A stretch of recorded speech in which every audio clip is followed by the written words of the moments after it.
पिता तू इतना प्यारा, अब तुझसे मिलन होगा, तुझको पाकर इन नैनों में प्रेम का मोती होगा, प्रेम का मोती होगा। परम पिता तू इतना प्यारा, अब तुझसे मिलन होगा, तुझको पाकर इन नैनों में प्रेम का मोती होगा, प्रेम का मोती होगा। ओम शांति। Good morning. 11 फरवरी 2023 प्रातः मुरली। मीठे बच्चे, सदा अपने को राज ऋषि समझकर चलो तो तुम्हारे सब दिन सुख से बीतेंगे, माया के गुटके से बचे रहेंगे। प्रश्न: कौन सा चांस तुम्हें अभी है फिर नहीं मिलेगा? उत्तर: अभी थोड़ा समय है जिसमें पुरुषार्थ कर पढ़ाई से उच्च पद पा सकते हो, फिर यह चांस नहीं मिलेगा। यह जीवन बड़ा दुर्लभ है, इसलिए कभी यह ख्याल नहीं आना चाहिए कि जल्दी मरे तो छूटे। यह ख्याल उन्हें आता जिन्हें माया तंग करती है या कर्म भोग है। तुम्हें तो बाप की याद से माया जीत बनना है। गीत: धीरज धर मनुआ धीरज धर, तेरे सुख के दिन आए कि आए। ओम शांति। बच्चों ने गीत सुना, किसने कहा और किसने सुना? बेहद के बाप ने कहा और सभी सेंटर्स के बच्चों ने सुना। देखो, बाप का बुद्धि योग सभी बच्चों की तरफ जाता है। सभी सेंटर्स के जो भी ब्राह्मण कुलभूषण व स्वदर्शन चक्रधारी अथवा राज ऋषि बच्चे हैं, उन बच्चों को यह भी स्मृति में रहना चाहिए कि हम राज ऋषि हैं, राजाई के लिए पुरुषार्थ कर रहे हैं। जिस राज्य में देखो तो सदैव सुख के दिन व्यतीत होते हैं। कलयुग में तो सुख के दिन बीतते ही नहीं। तुम जो राज ऋषि हो, तुम्हारे भी सुख के दिन यहाँ बीतने चाहिए। अगर बच्चे अपने को राज ऋषि समझते हैं और निश्चय अटल अडोल कायम है तो, नहीं तो घड़ी घड़ी भूल जाने से माया के घुटके बहुत आते हैं। बच्चे जानते हैं कि हम बाप से राजयोग सीख सदा सुख का वर्षा ले रहे हैं अथवा नर से नारायण बन रहे हैं। सो तो शिवाय परमपिता परमात्मा के कोई बना न सके। परमपिता परमात्मा जब कहा जाता है तो किसी साकार व आकार की तरह बुद्धि नहीं जाती, निराकार बाप को ही याद करते हैं। बाप धीरज देते हैं, बच्चे बाकी थोड़े रोज हैं। यह कलयुग नर्क बदल स्वर्ग होगा। हेवन की स्थापना, हेल का विनाश तो गाया हुआ है। भगवान स्वयं बैठ राजयोग सिखाते हैं। कोई भी मनुष्य चाहे हेल का चाहे हेवन का हो, राजयोग सिखला न सके। बच्चे जानते हैं हम ब्रह्मा मुख वंशावली ब्राह्मण कुलभूषण ही स्वदर्शन चक्रधारी हैं। हम राजयोग सीख रहे हैं। हम आत्माओं को सृष्टि चक्र की नॉलेज हैं। देवताएं यह नहीं जानते। स्वदर्शन चक्र श्री कृष्ण को व विष्णु को क्यों दिया है? क्योंकि तुम ब्राह्मण अभी संपूर्ण नहीं बने हो, नीचे ऊपर होते रहते हो। यह स्वदर्शन चक्र निशानी है फाइनल की। आज तुम स्वदर्शन चक्र फिराते हो, कल माया से हार खाकर गिर पड़ते हो तो तुमको अलंकार कैसे दे सकते? स्वदर्शन चक्र तो स्थायी चाहिए, इसीलिए विष्णु को दिखाते हैं। यह बहुत गुह्य बातें हैं। जहाँ भी विष्णु का मंदिर हो व कोई भी सुदर्शन चक्रधारी का मंदिर हो, वहाँ जाकर तुम समझा सकते हो। श्री कृष्ण को भी सुदर्शन चक्र देते हैं। राधे कृष्ण युगल के चित्र में सुदर्शन चक्र नहीं देते हैं। सुदर्शन चक्रधारी तो तुम ब्राह्मण कुलभूषण हो, जिनको परमपिता परमात्मा सुदर्शन चक्रधारी अथवा त्रिकालदर्शी बनाते हैं। वही जब देवता बनते हैं तो उनको त्रिनेत्री, त्रिकालदर्शी, त्रिलोकीनाथ नहीं कह सकते, क्योंकि अभी तो हम स्वर्ग की सीढ़ी ऊपर चढ़ते हैं। सतयुग से तो सीढ़ी नीचे उतरनी होती है। वहाँ यह ज्ञान होता नहीं। वहाँ यह मालूम होता तो तुम राजाई कर न सको, यही चिंता लग जाए। तो अब बाप बच्चों को धीरज देते हैं कि घबराओ मत, माया पर जीत पानी है। माया के तूफान आएंगे जरूर, विघ्न पड़ेंगे। इसका इलाज है योग में रहो। माया योग भी तोड़ेगी, परंतु पुरुषार्थ कर योग में रहना है। जो योग में रहेंगे तो उनकी आयु भी बढ़ेगी। जितना आयु बड़ी होगी उतना अंत तक बाप से योग लगाए वर्षा लेंगे।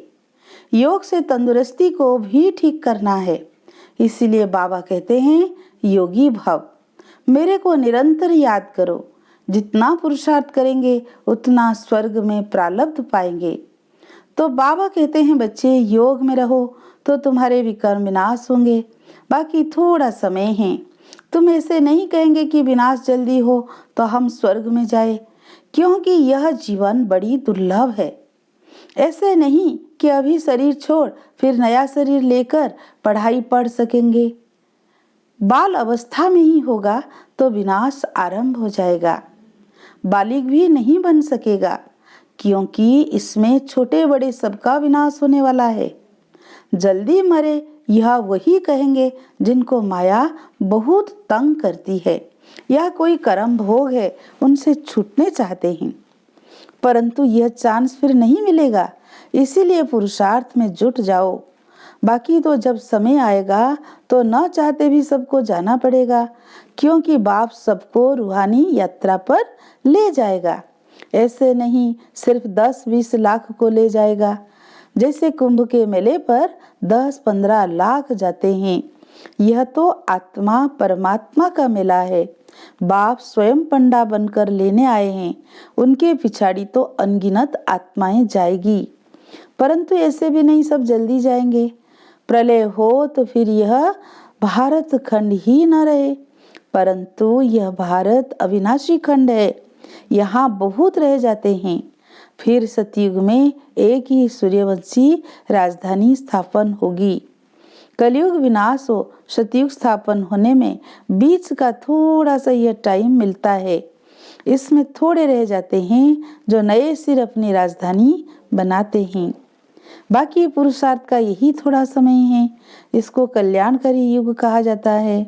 दूसरे संगम को कल्याणकारी नहीं कहेंगे, क्योंकि नीचे उतरते जाते हैं।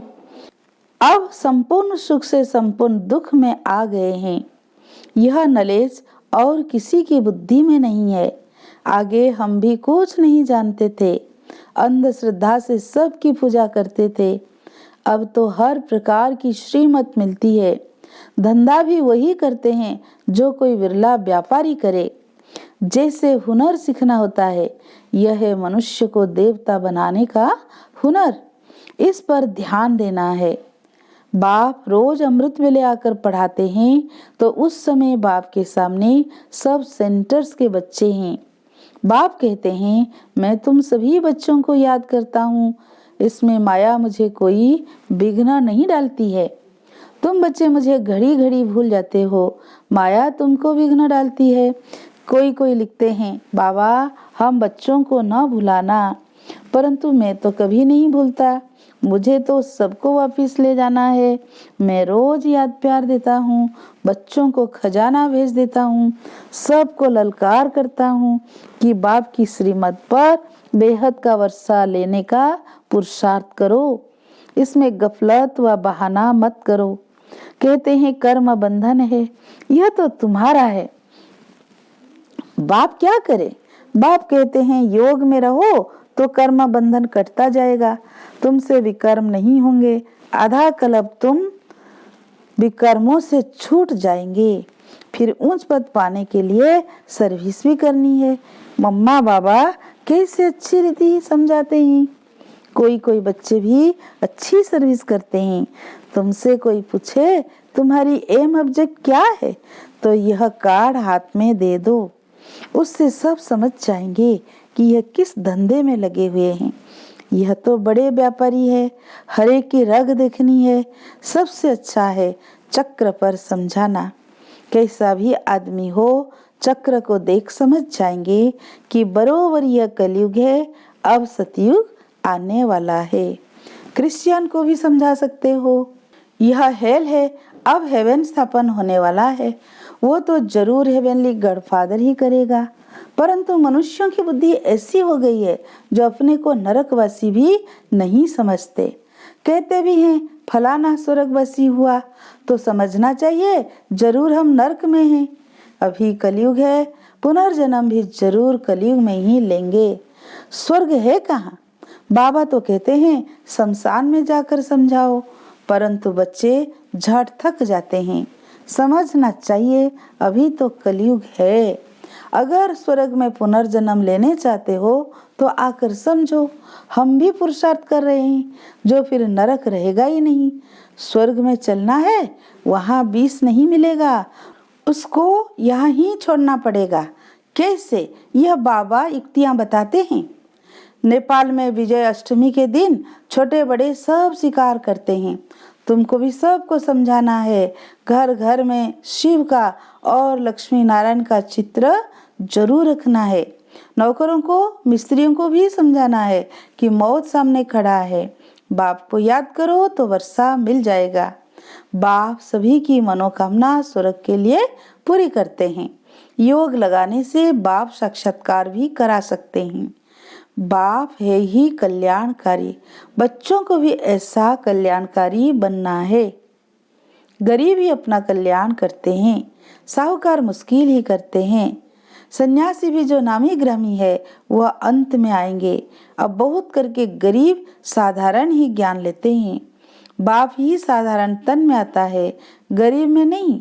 अगर यह भी गरीब होता तो कुछ कर नहीं सकता। गरीब इतनों की संभाल कैसे करते?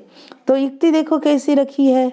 साधारण ही हो, जो बलि भी चढ़े और इतने सबकी परवरिश भी होती रहे। इनके साथ साथ और भी बहुत बलि चढ़कर वारिस बन गए। अच्छा, मीठे मीठे सिकी लधे बच्चों प्रति माता पिता बाप दादा का याद प्यार और गुड मॉर्निंग।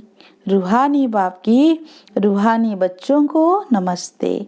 हम रूहानी बच्चों की रूहानी बाप दादा को याद प्यार, गुड मॉर्निंग, नमस्ते नमस्ते। शुक्रिया बाप दादा को, शुक्रिया शुक्रिया। धारणा के लिए मुख्य सार। फर्स्ट पॉइंट, बाप ने जो मनुष्य को देवता बनाने का हुनर सिखाया है उसमें ही लगना है। सेकंड पॉइंट, श्रीमत पर चलने में गफलत व बहाना नहीं करना है। कर्म बंधनों से छूटने के लिए बाप की याद में रहना है। आज का वरदान, श्रेष्ठ कर्मधारी बन, ऊंची तकदीर बनाने वाले, पदमा पदम भाग्यशाली भव।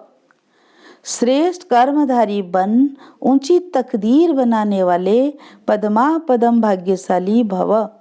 जिसके जितने श्रेष्ठ कर्म है उसकी तकदीर की लकीर उतनी लंबी और स्पष्ट है। तकदीर बनाने का साधन है ही श्रेष्ठ कर्म। तो श्रेष्ठ कर्मधारी बनो और पदमा पदम भाग्यशाली की तकदीर प्राप्त करो। लेकिन श्रेष्ठ कर्म का आधार है श्रेष्ठ स्मृति। श्रेष्ठ बाप की स्मृति में रहने से ही श्रेष्ठ कर्म होंगे। इसलिए जितना चाहो उतना लंबी भाग्य की लकीर खींच लो। इस एक जन्म में अनेक जन्मों की तकदीर बन सकती है। आज का स्लोगन, अपने संतुष्टता की पर्सनालिटी द्वारा अनेकों को संतुष्ट करना ही संतुष्ट मणि बनना है। अपने संतुष्टता की पर्सनालिटी द्वारा अनेकों को संतुष्ट करना ही संतुष्ट मणि बनना है। अच्छा, ओम शांति। मातेश्वरी जी के अनमोल महावाक्य। फर्स्ट पॉइंट, यह जो मनुष्य गीत गाते हैं वो गीता के भगवान अपना वचन निभाने आ जाओ। गीता का भगवान अपना कल्प पहले वाला वचन पालन करने के लिए आया है और कहते हैं, हे बच्चे, जब भारत पर अति धर्मग्लानि होती है तब मैं इसी समय अपना अंजाम पालन करने, वायदा निभाने के लिए अवश्य आता हूँ। अब मेरे आने का यह मतलब नहीं कि मैं कोई युगे युगे आता हूँ। सभी युगों में तो कोई धर्मग्लानि नहीं होती। धर्मग्लानि होती है कलयुग में, तो मानो परमात्मा कलयुग के समय आता है और कलयुग फिर कल्प कल्प आता है, तो मानो मैं कल्प कल्प आता हूँ। कल्प में फिर 4 युग है, इसको ही कल्प कहते हैं। आधा कल्प सतयुग त्रेता में सतो गुण सतो प्रधान है, वहां परमात्मा के आने की कोई जरूरत नहीं। और फिर तीसरा द्वापर युग से तो फिर दूसरे धर्मों की शुरुआत है, उस समय भी अति धर्मग्लानि नहीं है। इससे सिद्ध है कि परमात्मा तीनों युगों में आता ही नहीं है। बाकी रहा कलयुग, उसके अंत में अति धर्मग्लानि होती है। उसी समय परमात्मा आए, अधर्म विनाश कर सद्धर्म की स्थापना करता है। अगर द्वापर में आया हुआ होता तो फिर द्वापर के बाद तो अब सतयुग होना चाहिए, फिर कलयुग क्यों? ऐसे तो नहीं कहेंगे परमात्मा ने घोर कलयुग की स्थापना की। अब यह तो बात नहीं हो सकती। इसलिए परमात्मा कहते हैं, मैं एक हूँ और एक ही बार आकर अधर्म का, कलयुग का विनाश कर सतयुग की स्थापना करता हूँ। तो मेरे आने का समय संगम युग है। सेकंड पॉइंट, मनुष्य आत्माओं की किस्मत बनाने वाला और किस्मत बिगाड़ने वाला कौन है? हम ऐसे नहीं कहेंगे कि किस्मत बनाने वाला, बिगाड़ने वाला वही परमात्मा है। बाकी यह जरूर है कि किस्मत को बनाने वाला परमात्मा है और किस्मत को बिगाड़ने वाला खुद मनुष्य है। अब यह किस्मत बने कैसे और फिर गिरे कैसे, इस पर समझाया जाता है। मनुष्य जब अपने को जानते हैं और पवित्र बनते हैं तो फिर से वो बिगड़ी हुई तकदीर को बना लेते हैं। अब जब हम बिगड़ी हुई तकदीर कहते हैं तो उससे साबित है कोई समय अपनी तकदीर बनी हुई थी जो फिर बिगड़ गई है। अब वही फिर बिगड़ी तकदीर को परमात्मा खुद आकर बनाते हैं। अब कोई कहे परमात्मा खुद तो निराकार है, वो तकदीर को कैसे बनाएगा? इस पर समझाया जाता है, निराकार परमात्मा कैसे अपने साकार ब्रह्मा तन द्वारा, अविनाशी नलेज द्वारा हमारी बिगड़ी हुई तकदीर को बनाते हैं। अब यह नलेज देना एक परमात्मा का काम है। बाकी मनुष्य आत्माएं एक दो की तकदीर को नहीं जगा सकती है। तकदीर को जगाने वाला एक ही परमात्मा है, तभी तो उन्हों का यादगार मंदिर कायम है।